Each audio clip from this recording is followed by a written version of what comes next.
జయ శుభకర వినాయక శ్రీకాణి భాగవర సిద్ధి వినాయక. నమస్కారం. ప్రేక్షకులందరికీ శుభోదయం. ఈనాటి శుభయోగం శీర్షికన సఫల ఏకాదశి సందర్భంగా ఎలాంటి విధి విధానాలు పాటిస్తే సమస్త శుభాలు చేకూరుతాయో, పౌరాణిక గ్రంథాల ప్రకారం సఫల ఏకాదశికి ఉన్నటువంటి ప్రాధాన్యత ఏంటో, సకల కార్యసిద్ధికి విజయలబ్ధికి సఫల ఏకాదశి రోజు ఎటువంటి విధి విధానాలతో ఆరాధన చేయాలో పరిశీలిద్దాం. ప్రధానంగా మార్గశిర మాసంలో బహుళపక్షంలో వచ్చే ఏకాదశి తిథిని సఫల ఏకాదశి అనే పేరుతో పిలుస్తారు. ఈ సఫల ఏకాదశికి ఉన్నటువంటి పౌరాణిక గాథను మనం పరిశీలించినట్లయితే, ఒకానొక సమయంలో చంపావతి అనే పేరు కలిగిన రాజ్యాన్ని మహిష్మతుడు అనే పేరు కలిగిన మహారాజు పరిపాలిస్తూ ఉండేవాడు. ఈ మహిష్మతుడు ప్రజలను కన్నబిడ్డల్లాగా పరిపాలించేవాడు. ఈ మహిష్మతుడి కుమారుడి పేరు లుంభకుడు. ఈ లుంభకుడు మాత్రం చిన్నతనం నుంచే అల్లరిగా తిరుగుతూ, సరిగా రాజ్యపాలన గురించి తెలుసుకోకుండా చెడ్డ కార్యాలు చేస్తూ మహిష్మతుడికి తీవ్రమైన ఇబ్బంది కలిగించేవాడు. లుంభకుడు పెరిగి పెద్దవగానే తీవ్రమైనటువంటి దుష్కర్మలు చేస్తూ అందరినీ ఇబ్బందులకు గురి చేస్తున్న తరుణంలో రాజ్యానికి రాజు తన కుమారుడైనప్పటికీ మహిష్మతుడు కుమారుడైన లుంభకుడికి రాజ్య బహిష్కరణ శిక్ష విధిస్తాడు. అలా తండ్రి చేత రాజ్య బహిష్కరణ శిక్ష పొందినటువంటి లుంభకుడు అడవులలో సంచారం చేస్తూ ఒకరోజు ఆహారం లేక రోజంతా కూడా ఎటువంటి ఆహారం స్వీకరించకుండా అలసిపోయి రాత్రికి నిద్ర లేకుండా మర్నాడు స్పృహ తప్పి ఒక చెట్టు కింద పడిపోతాడు. అయితే ఆహారం దొరకక, నిద్ర పట్టక, ఆహారం స్వీకరించకుండా, నిద్రపోకుండా లుంభకుడు ఉన్న రోజు మార్గశిర మాసం బహుళపక్షం ఏకాదశి. అంటే తెలియకుండానే లుంభకుడు ఆ రోజు ఏకాదశి వ్రతం చేశాడు. రాత్రి మొదటి జాము వరకు నిద్రించకుండా ఉన్నాడు.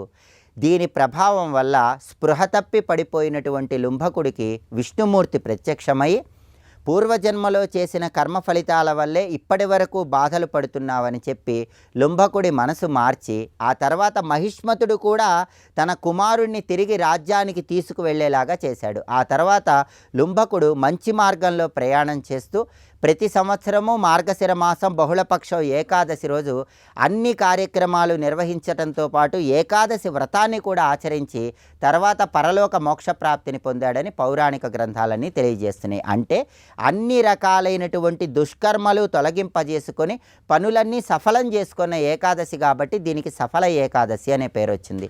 ఈ పౌరాణిక కథను స్మరించుకుంటూ సఫల ఏకాదశి సందర్భంగా అందరూ ఏకాదశి వ్రతం చేయండి, ఉపవాసం ఉండండి, పాలు పళ్ళు స్వీకరిస్తూ రాత్రికి గోధుమ రవ్వతో తయారు చేయబడిన పదార్థాలు స్వీకరించండి. దీన్ని హరినక్తం అంటారు.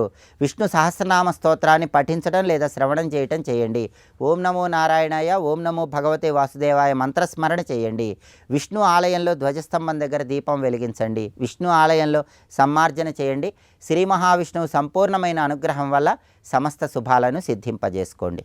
రేపటి శుభయోగం శీర్షికన ధనుర్మాసం ప్రారంభమవుతున్న శుభతరుణంలో ధనుర్మాసం సందర్భంగా తిరుప్పావై పాసురాల్లో ఉన్నటువంటి అంతరార్థం ఏంటో పరిశీలిద్దాం. నమస్కారం.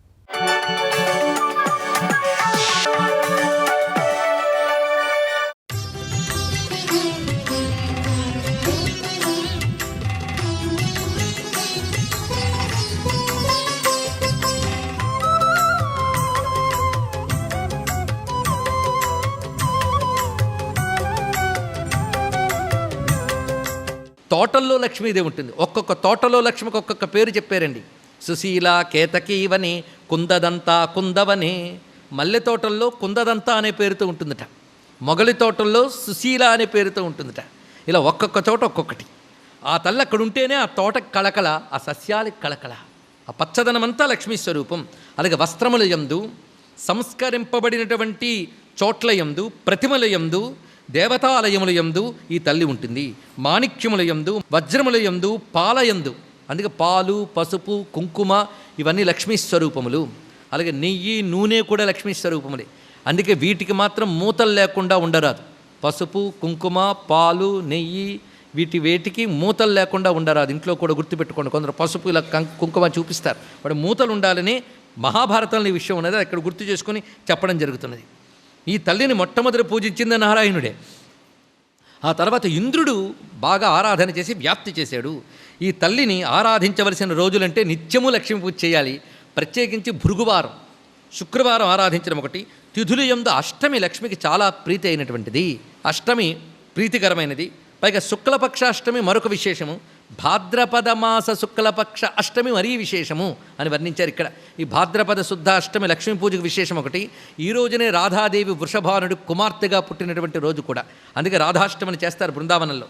చైత్రమాసం, పుష్యమాసం, భాద్రపద మాసం ఈ మూడు విశేషంగా చూపించారు. పైగా పౌష సంక్రాంతి అనగా పుష్యమాసంలో వచ్చే సంక్రాంతి అంటే మకర సంక్రాంతి లక్ష్మీదేవి ఆరాధన తప్పనిసరిగా చేయాలన్నారు. అలాగే మాఘమాసంలో కూడా లక్ష్మీదేవి ఆరాధనకి విశేషంగా వివరించడం చెప్తున్నారు. పైగా లక్ష్మీదేవి ఎవరిని విడిచిపెడుతుంది, ఎక్కడుంటుంది అనే దాని గురించి చెప్తూ ఉన్నారు ఇక్కడ. ఇక్కడ కూడా కొన్ని సదాచారములు కనిపిస్తాయి మనకి. ఏ ఇంట్లో శంఖం మోగదో, ఘంట మోగదో ఆ ఇంటిని లక్ష్మి విడిచిపెడుతుంది అన్నారు ఇక్కడ. అందుకే శంఖనాదం ఘంటనాదం మొరిగితే దేవతలు ఆహ్వానింపబడతారు. అందుకే ఘంటానాదం చేసేటప్పుడే ఆగమాచంచ దేవానాం గమనార్థంచ రక్షసాం అంటాం కదండి. అలాగే ఏ ఇంట్లో తులసి ఉండదో ఆ ఇంటిని లక్ష్మీదేవి విడిచిపెడుతుంది. ఏ ఇంట్లో శివార్చన ఉంటుందో ఆ ఇంట్లో లక్ష్మి ఉంటుంది. అది చూపిస్తున్నాడు ఇక్కడ. ఇది లక్ష్మీ పాంచరాత్రంలో కూడా వివరించబడింది.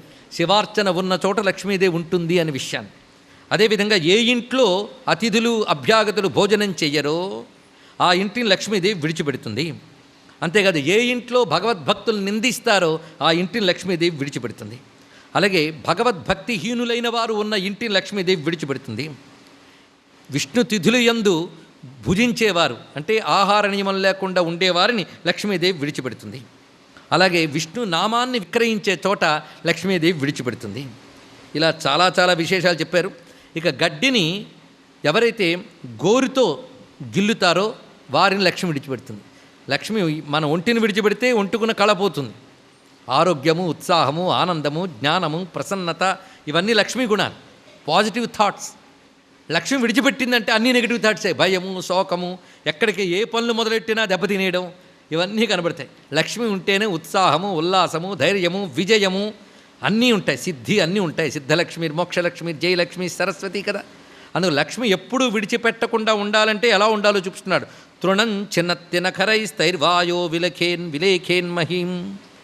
ఎవరైతే గడ్డిని గోళ్లతో గిల్లుతారో వాళ్ళని విడిచిపెడుతుంది.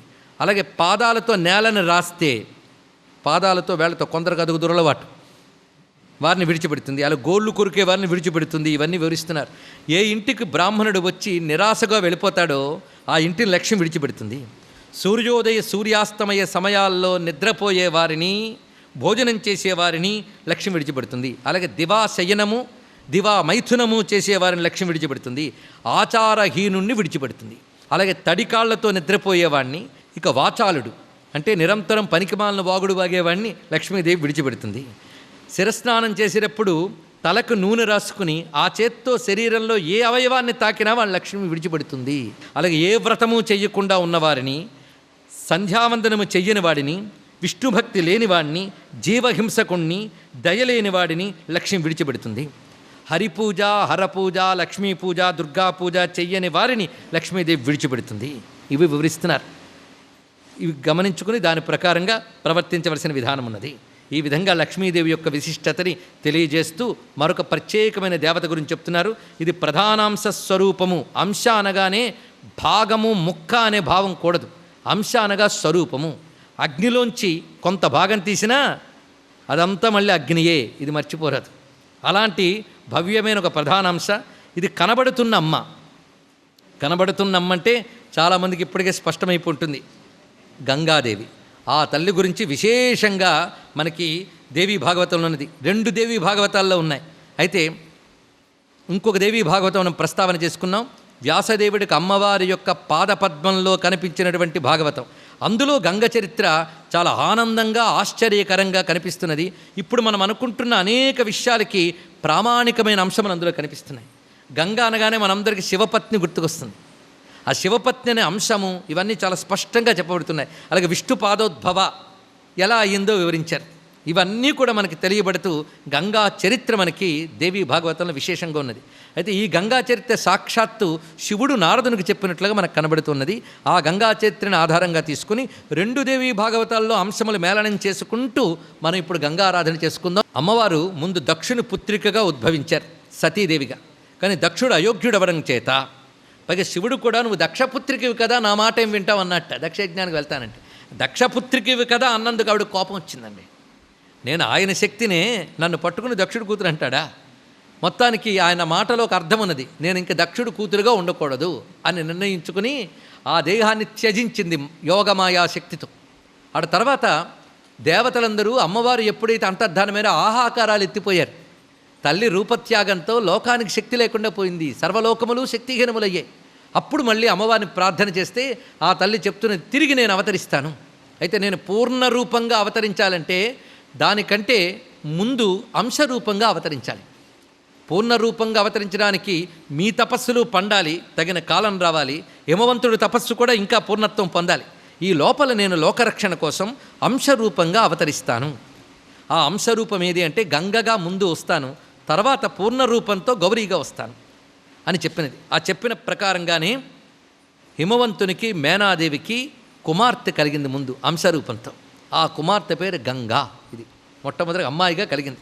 గంగా సమభవద్గర్భే సతీ గిరివరాంగన సుషివేచ సుతాం చారు సర్వాంగీ సుచిరాననాం. ఆ తల్లి ఎప్పుడు పుట్టింది అంటే వర్ణిస్తున్నాడు తిథితో సహా. వైశాఖే మాసి శుక్లాయాం తృతీయాయాం దినార్ధకే గంగా సమభవచ్చుక్లా సుచారు ముఖ పంకజ. గంగాదేవి పుట్టినప్పుడు తెల్లగా ఉందిట, పద్మం లాంటి ముఖంతో ఉన్నది. వైశాఖ శుద్ధ తది నాడు పుట్టిందిట, అంటే అక్షయ తృతీయ నాడు అమ్మవారు గంగాదేవి పుట్టింది. అయితే కొన్ని పాఠాంతరాల్లో తృతీయ బదులు సప్తమ్యాం అని కూడా ఉన్నది, సప్తమి నాడు కూడా పుట్టింది అని. ఇదేమిటి అని తర్జన భర్జన పడద్దు, ఏదో ఒకటి, 2 గొప్ప తిథులే మొత్తానికి. అమ్మవారు వైశాఖ శుద్ధ తృతీయ నాడు పుట్టారని ఆ దేవి భాగవతం చెప్తున్నటువంటి గొప్ప విషయం. ముందు మూర్తిగానే అవతరించింది ఈవిడ. అయితే అమ్మవారు మళ్ళీ అవతరించారన్న వార్త తెలియగానే ఆనందపరుశుడే నారదుడు వెళ్ళాడు. వెళ్ళి హిమవంతుడితో అన్నట్టు మీ అమ్మాయిని చూస్తాను. అప్పటికే బాలికగా కాస్త ఎదిగిందమ్మ. ఆమెను చూసి దర్శన మాత్రం చేతే మేము పవిత్రులమైపోయాం అన్నట్ట. సర్వం శ్రీ జగన్మాతృ చరణారవిందార్పణమస్తు. స్వస్తి.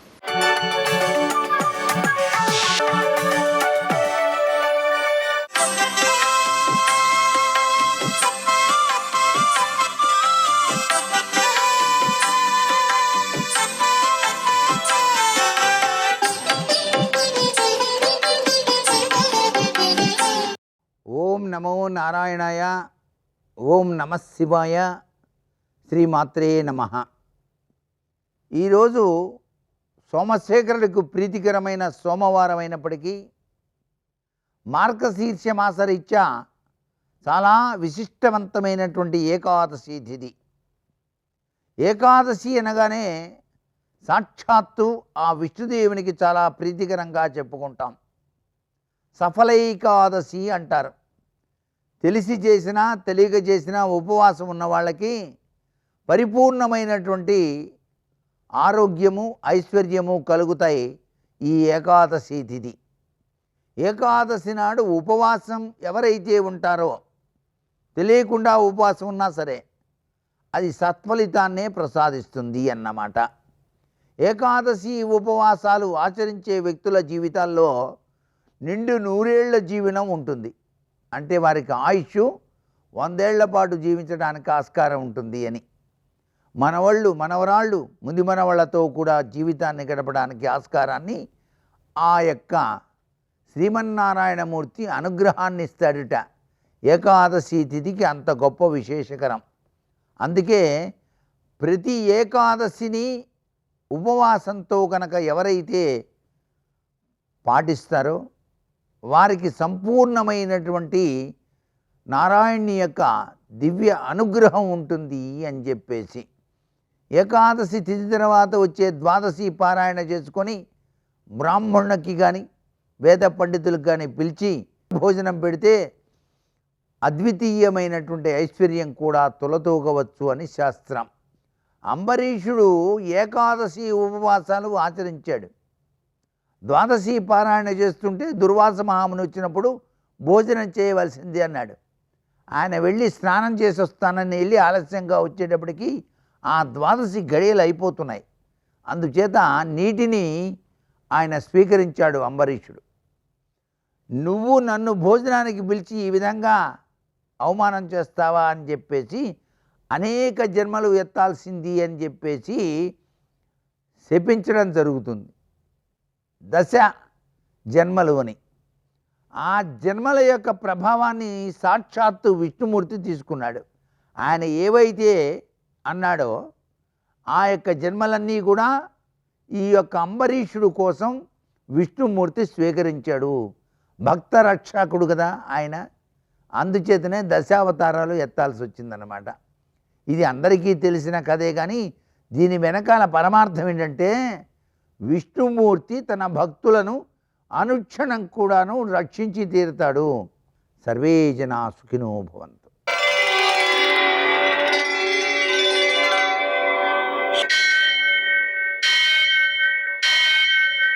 సహస్రశీరుషం దేవం విశ్వాక్షం విశ్వశంభువం విశ్వం నారాయణం దేవమక్షరం పరమం పదం విశ్వతః పరమాం నిత్యం విశ్వం నారాయణగుం హరిం విశ్వమేవేదం పురుషస్తద్విశ్వముపజీవతి పతిం విశ్వస్యాత్మేశ్వరం శాశ్వతం శివమచ్యుతం నారాయణం మహాజ్ఞేయం విశ్వాత్మానం పరాయణం.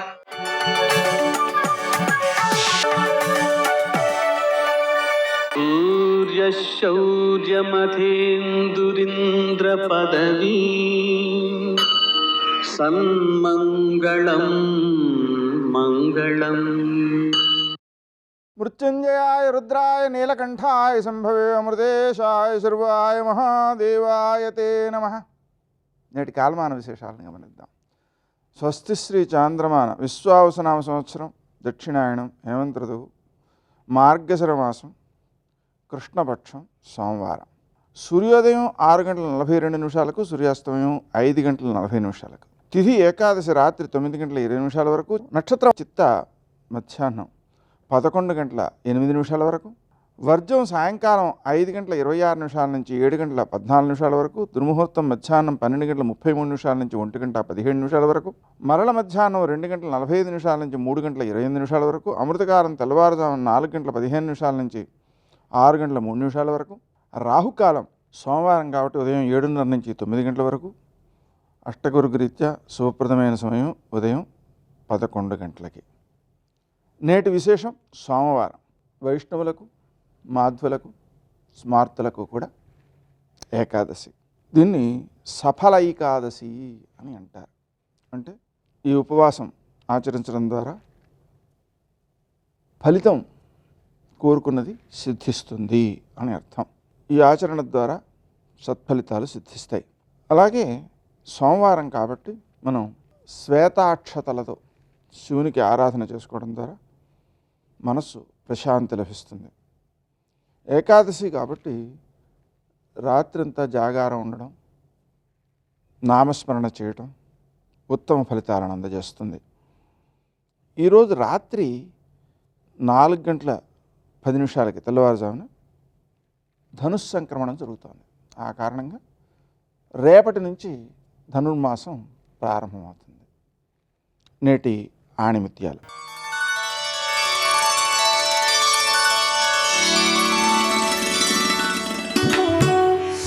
తమ దోషాలను ఇతరుల నెత్తిపై రుద్దేవారు బలహీనులు, తప్పుకు బాధ్యత వహించేవారే బలవంతులు.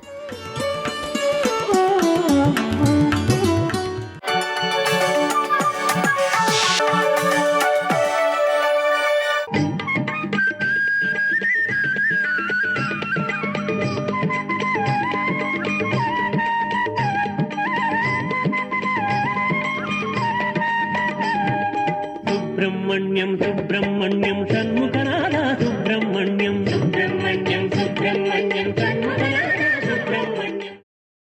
ఆనమ్రీషు జనీష పూర్ణ కరుణా వైదగ్ధ్య ముత్తాలయ అంటారు మూకశంకరులు మూక పంచశతిలో. ఆమెకి ఏమిటి లోటు? ఆవిడికి ఏం లోటు లేదు. ఆయనకి లోటు లేదు. కాబట్టి వాళ్ళిద్దరూ పూర్ణులు.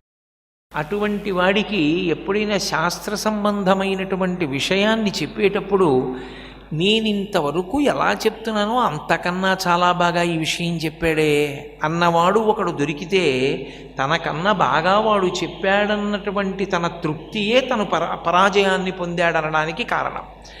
అలా చెప్పినవాడు లేడు. అలా చెప్పినవాడు ఎవరంటే సుబ్రహ్మణ్యుడు ఒక్కడే. అందుకే గుహ శబ్దం అన్వయమైంది ఆయనకి.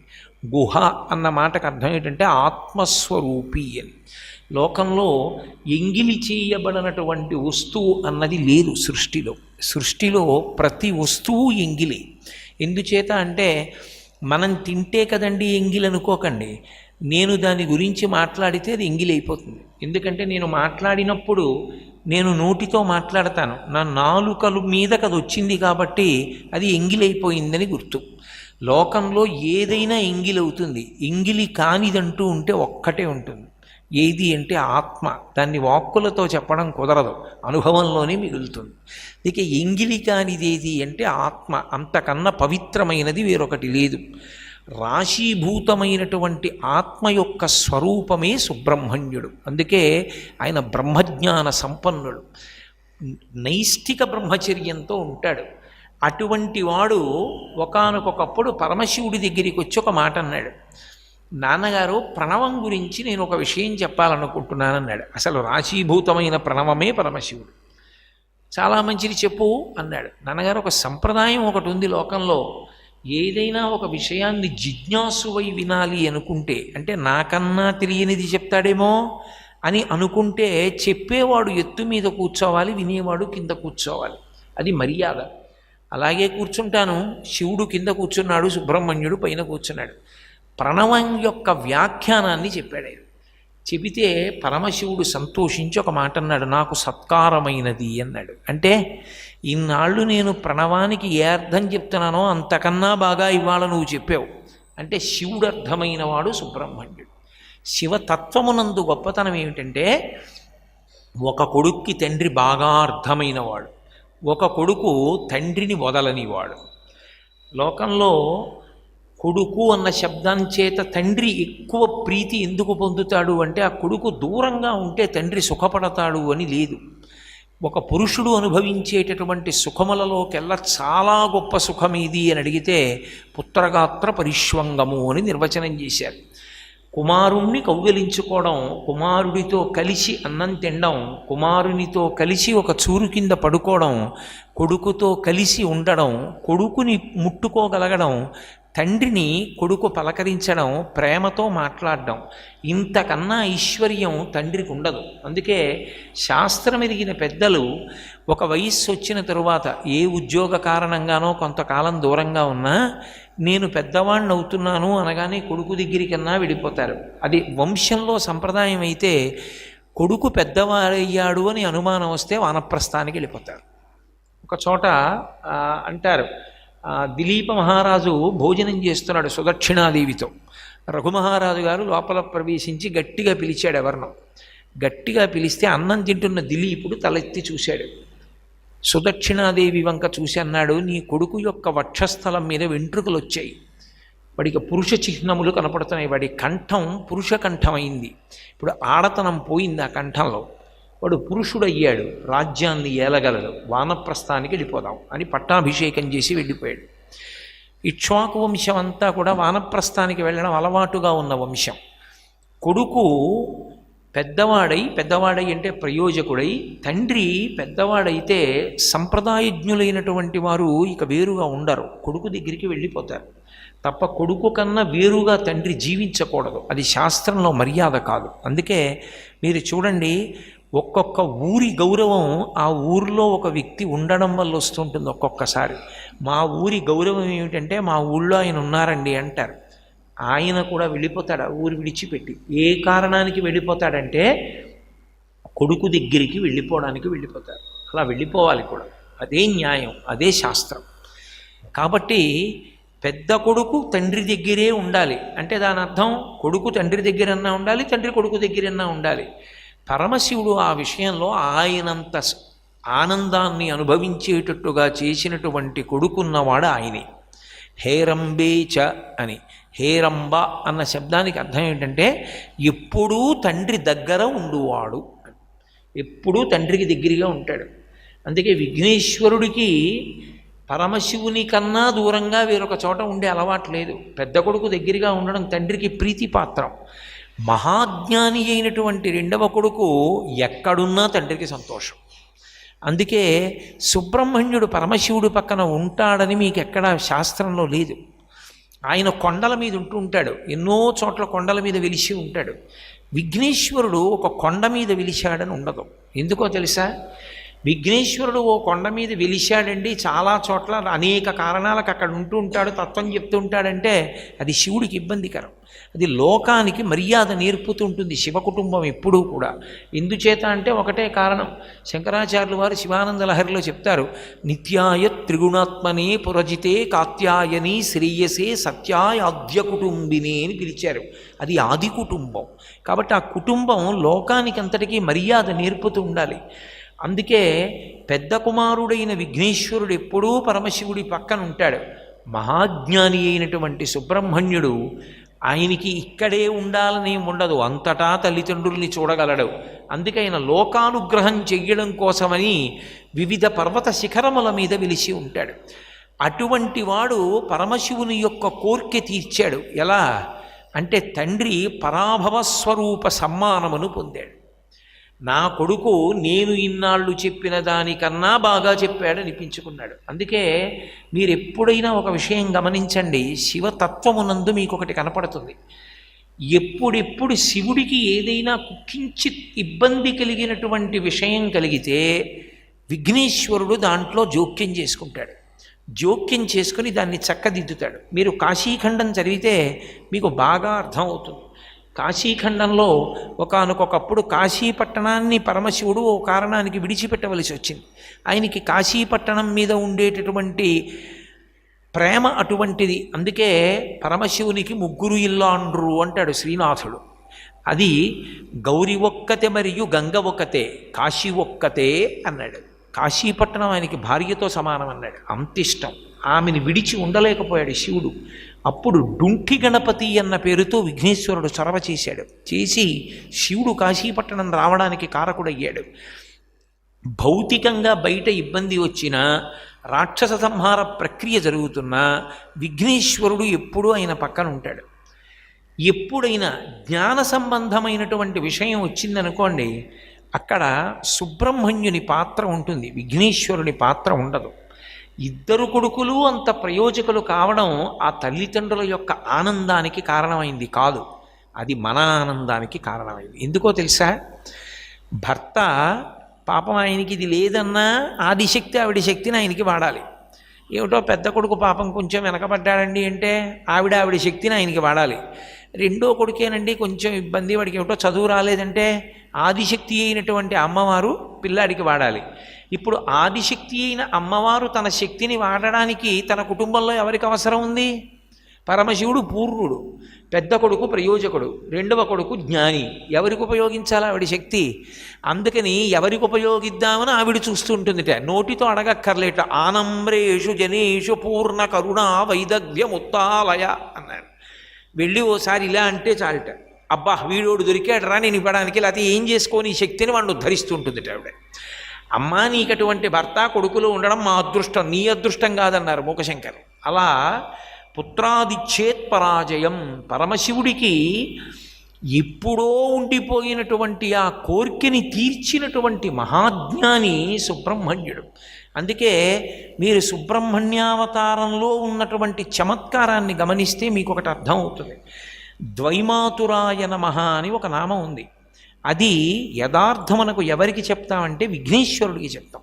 విఘ్నేశ్వర పూజ చేసేటప్పుడు భాద్రపద మాసంలో నిజ భాద్రపదంలో చేస్తాం కదా, చేసినప్పుడు వినాయక చవితి నాడు విఘ్నేశ్వరుడికి ద్వైమాతురాయ నమః అని ఒక నామం. ద్వైమాతురాయ నమః అనడానికి విఘ్నేశ్వరుడికి ఇద్దరు అమ్మలు ఉన్నారు అని ఎక్కడుంది? ఇద్దరు అమ్మలు ఉన్నారా? ఇద్దరు అమ్మలు ఉంటే పరమశివుడికి ఎంతమంది భార్యలు ఉన్నట్టు? ఇద్దరు భార్యలు ఉన్నట్టు. ఇద్దరు భార్యలు ఉన్నారు పరమశివుడికి అని ఎక్కడైనా చెప్పబడిందా? లేదు.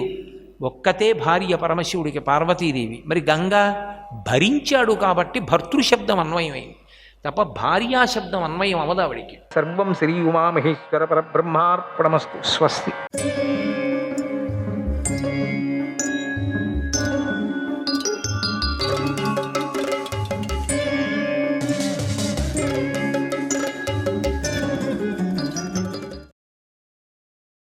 స్నేహంలోనూ అనురాగంలోనూ ఉన్నటువంటి నా ప్రీతిని, నా ప్రేమను తెలుసుకో. దోషం లేని నన్ను నువ్వు విడిచిపెట్టడం మంచి పని కాదు కదా అని అంటుంది. కచుడు, ఓ శుభాంగి, చేయకూడని పనిని చేయించాలని ఎందుకు చూస్తున్నావు? అసలు నాకు ఇష్టం లేనటువంటి పని నువ్వు ఎందుకు అంటున్నావు? నన్ను అనుగ్రహించు. గురువు కంటే కూడా నువ్వు నాకు ఎక్కువగా పూజ్యరాలివి, నన్ను అనుగ్రహించు అంటున్నాడు. అంతేకాదు, నువ్వు శుక్రుడి గర్భంలో ఉన్నట్లే నేను కూడా ఆయన గర్భంలో ఉన్నాను కదా, అందుచేత నువ్వు నాకు ధర్మ ప్రకారంగా సోదరివి అయి ఉన్నావు. నువ్వు ఇలా మాట్లాడకూడదు. ఇంతకాలము నేనిక్కడ సుఖంగా ఉన్నాను, నాకు నీపై ఏమాత్రమూ కోపం లేదు. ఇక నాకు అనుమతి ఇవ్వు, నేను వెళతాను. నాకు దారిలో శుభం కలగాలని కోరుకో. ఏ రోజు నిన్ను ఏ కామదృష్టితో నిన్ను చూడలేదు, ఏ దృష్టితో నిన్ను చూడలేదు. ఏ మరపాటు లేకుండా అప్రమత్తురాలవై ముందుగానే లేచి నా గురువును నిత్యము ఆరాధించు అన్నాడు. అప్పుడు దేవయాని, యది మాం ధర్మ కామార్తే ప్రత్యాఖ్యాస్యసి యాచితః తతః కచన తే విద్యా సిద్ధిమేషా గమిష్యతి. ఓ కచ, ధర్మబద్ధమైన కామపురుషార్థం కోసమై నేను నిన్ను యాచిస్తుంటే నువ్వు నన్ను నిరాకరిస్తున్నావు. కనుక నువ్వు నేర్చుకున్న విద్య నీకు సిద్ధించకుండా ఉండుగాక అని శపించింది. అబ్బా, ఇది తమాషి. ఒకదానికి ఒక ముడి పెట్టాడు బ్రహ్మ. అప్పుడు కచుడు ఊరికే ఉంటాడా? సామాన్యవాడా కచుడు?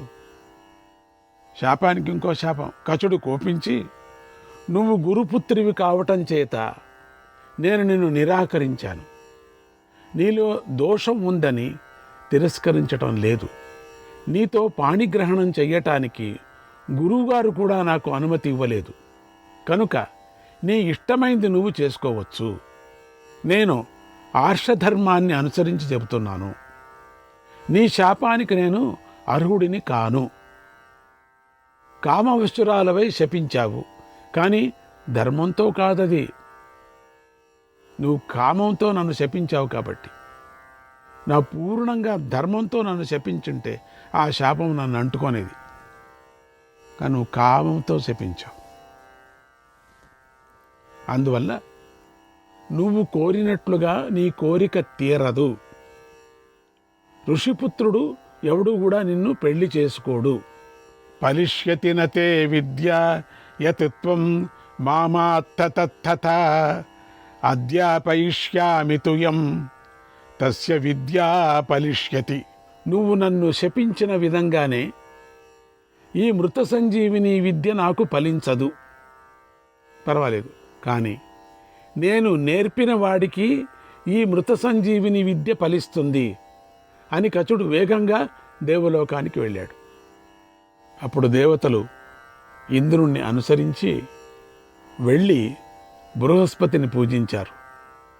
కచుడికి స్వాగతం పలికి ఇలా అన్నారు, యత్ త్వయా స్మద్దితం కర్మ కృతం వై పరమాద్భుతం నతే యశః ప్రణశిత భాగభాగ్ చ భవిష్యసి. ఓ గురుపుత్ర, మా హితాన్ని కోరి చాలా అద్భుతమైన పనిని నువ్వు చేశావు. దీనివల్ల నీ కీర్తి చిరస్థాయిగా ఉంటుంది. నీకు యజ్ఞ భాగాల్లో ప్రతినిత్యం ఉంటుంది అని వరమిచ్చారు. శ్రీకృష్ణాయ పరమాత్మనే నమః. వైశంపాయన మహర్షి ఇలా చెప్పాడు, ఓ జనమేజయ, కచుడు మృత సంజీవిని విద్యను నేర్చుకొని రావడంతో దేవతలందరూ ఎంతో సంతోషించారు. కచుడి వద్ద ఆ విద్యను నేర్చుకొని కృతార్థులై అందరూ ఇంద్రుడితో ఇలా అన్నారు, అక్కడేమన్నాడు, నేను ఎవరికి నేర్పిస్తున్నానో వాళ్ళకి సిద్ధిస్తుంది, నాకు కాదు అనే విధంగా చూడండి అక్కడ. అందుకని ఇక్కడ నేర్పించాడు. ఓ దేవత, ఓ దేవరాజా, ఇక నువ్వు పరాక్రమించవలసిన సమయం వచ్చింది, శత్రువులపై విజయం సాధించు అన్నాడు.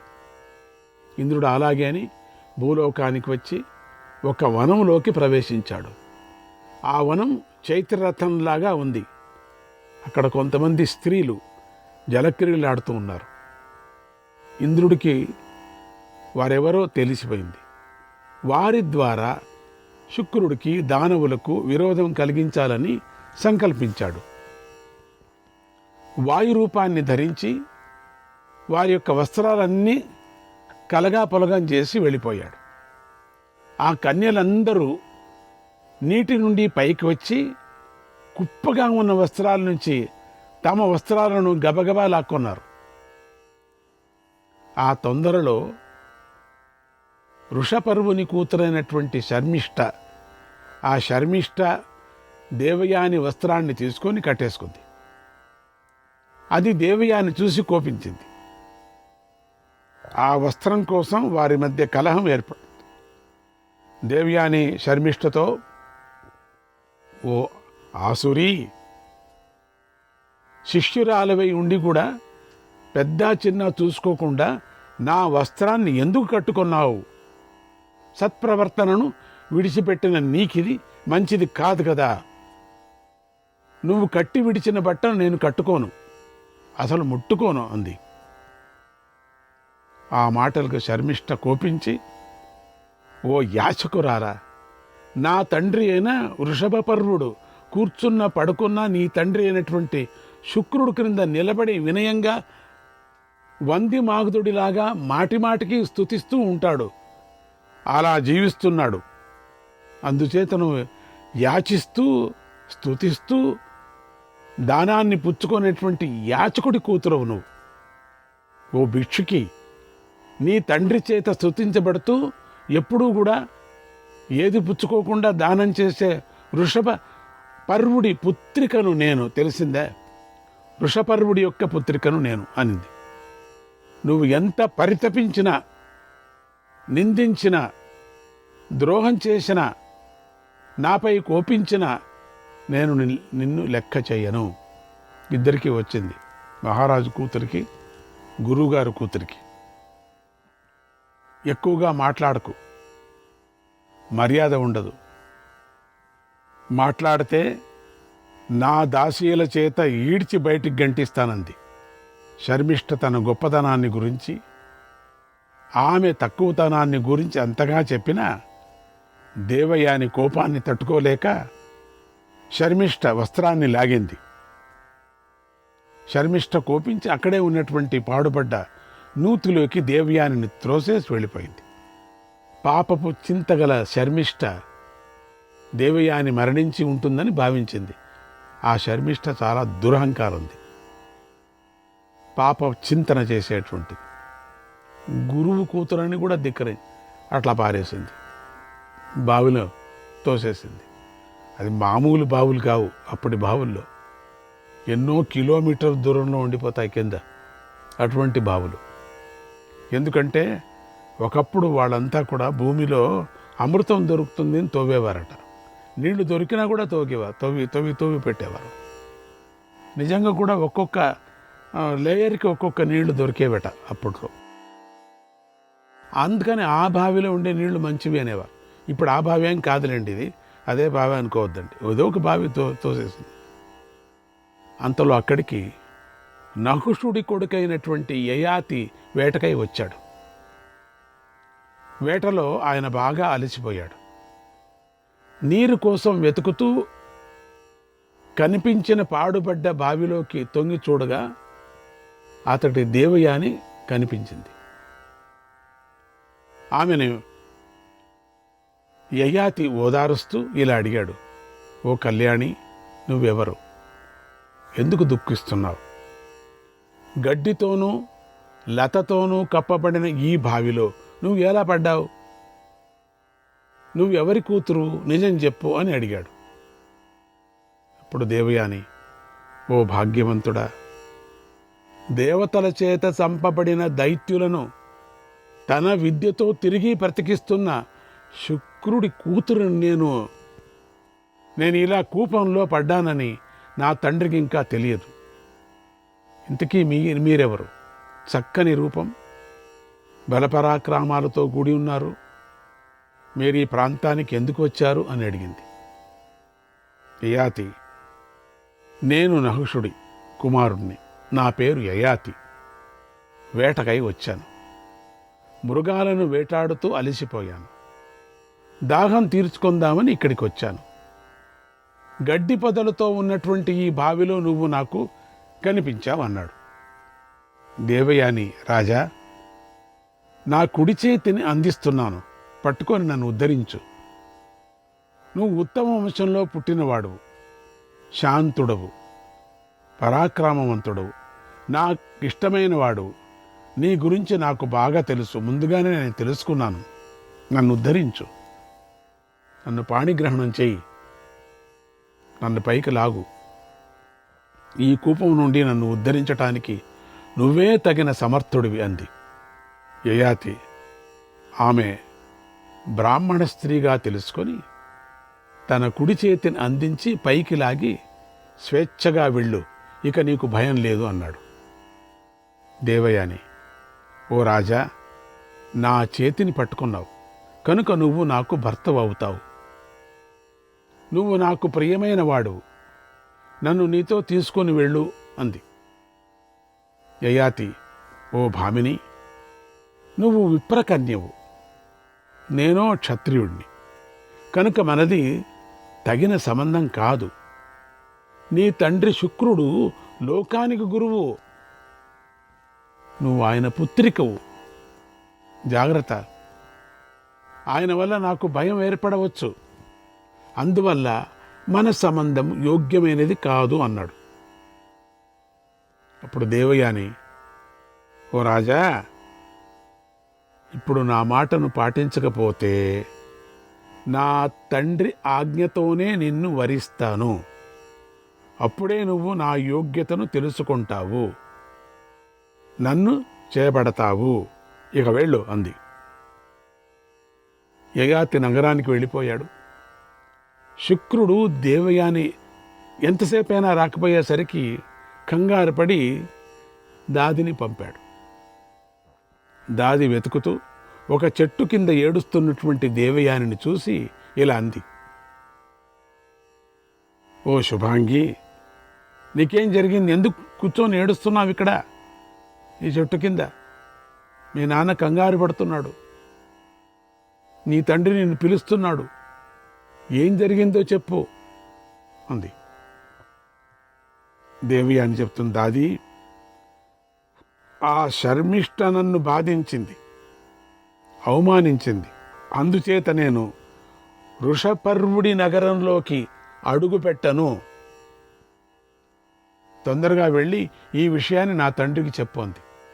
నేను ఆ నగరానికి రాను, ఆ మహారాజ నగరానికి రాను. నేను ఆ శర్మిష్ట చాలా చెడ్డది, నన్ను ఇట్లా చేసేసింది. దాది వేగంగా శుక్రుడి వద్దకు వెళ్ళి, అయ్యా, వృషపర్వుడి కూతురైనటువంటి శర్మిష్ట వనంలో దేవయానిని కొట్టిందట అని చెప్పింది. శుక్రుడు కంగారు పడుతూ అడవిలో వెతుక్కుంటూ ఒకచోట కూర్చున్నటువంటి కూతురును చూశాడు.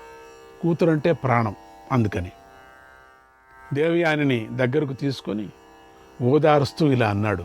ఆత్మదోషైర్నియచ్చంతి సర్వే దుఃఖ సుఖే జనాః మన్యే దుశ్చరితం తేస్తి యస్యేయం నిష్కృతి కృత.